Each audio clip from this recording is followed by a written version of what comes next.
There were classes mainly aristocracy and the peasantry. Aristocracy basically was the rich one, like they had a lot of money. Basically वो लोग काफ़ी अमीर थे और उनके पास काफ़ी manners, that is the big houses, and सारे lands and ज़मीन उनके अंडर थे.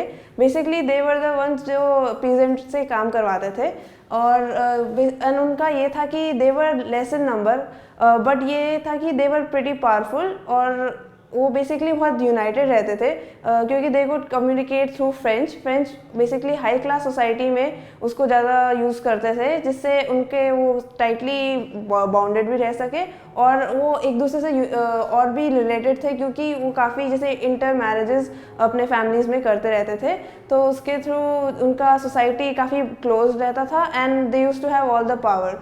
पीजेंट्स जबकि कम थे और उनके पास उतना लैंड भी नहीं था. आफ्टर 18th सेंचुरी में जब इंग्लैंड में इंडस्ट्रियल रेवोल्यूशन शुरू हुआ था एंड बाद में फ्रांस एंड जर्मनी टाइप की कंट्रीज़ में 19th सेंचुरी में इंडस्ट्रियल रेवोल्यूशन जब वहाँ पे फैल गया था तो उसके बाद एक नया the new middle class basically आया था. दे वर एजुकेटेड एंड लिबरल थे. Basically liberal basically comes from the word free क्योंकि उन लोगों की थॉट्स बेसिकली इस टाइप की थी कि वो चाहते थे कि उनको और राइट्स मिले एंड जैसे उनको राइट टू वोट या फिर अपनी प्रॉपर्टी में के लिए उनको राइट मिले और इससे उनसे ही हर कंट्री में लिबरल नेशनलिज्म का थॉट आया.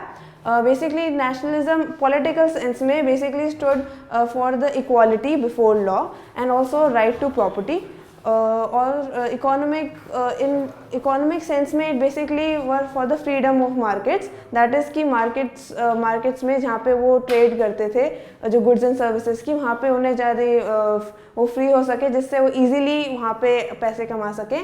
And abolitions of restrictions on movement क्योंकि ज़्यादातर उस टाइम के कंट्रीज़ में बीच के ट्रेड में काफ़ी लॉज होते थे जिनके थ्रू वो उतने फ्री तरीके से गुड्स एंड सर्विसेज को मूव नहीं कर पाते थे.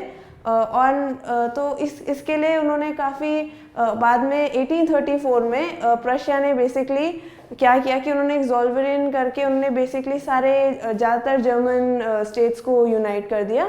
उसके थ्रू उन्होंने जो करेंसीज उस टाइम में जर्मन स्टेट में करीबन 30 थी जिनको उन्होंने काट के 2 तक कर दिया. इससे क्या हुआ कि इजीली जितना ट्रेड हर करेंसी में कन्वर्ट करना बहुत ही बॉदरसम होता था और उसमें काफ़ी उनको बहुत मेहनत लगती थी तो उसको इजी करने के लिए उन्होंने करेंसीज को कम करके उन्होंने ज़्यादा ट्रेड को इजी एंड फ्री कर दिया. तो उसके थ्रू उन्होंने ये ऑब्जेक्टिव्स अचीव करने की कोशिश किए.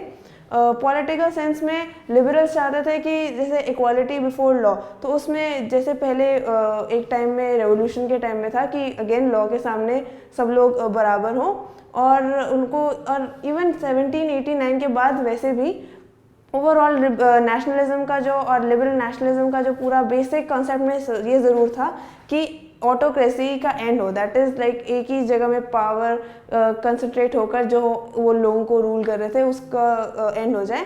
एंड ऑल्सो सबसे इम्पॉर्टेंट ये था कि रिप्रेजेंटेटिव गवर्नमेंट हो थ्रू पार्लियामेंट बेसिकली जिससे गवर्नमेंट जो लोगों के सेंटिमेंट्स एंड उनके इंटरेस्ट को रिप्रेजेंट करती हो क्योंकि उन्होंने उन्हें चूज़ किया है.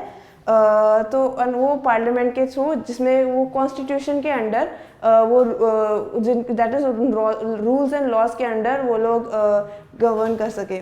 और ये भी ज़रूरी था उस टाइम में वैसे suffrage that is the right to vote उसका उतना कॉन्सेप्ट नहीं था स्पेशली फॉर वुमेन.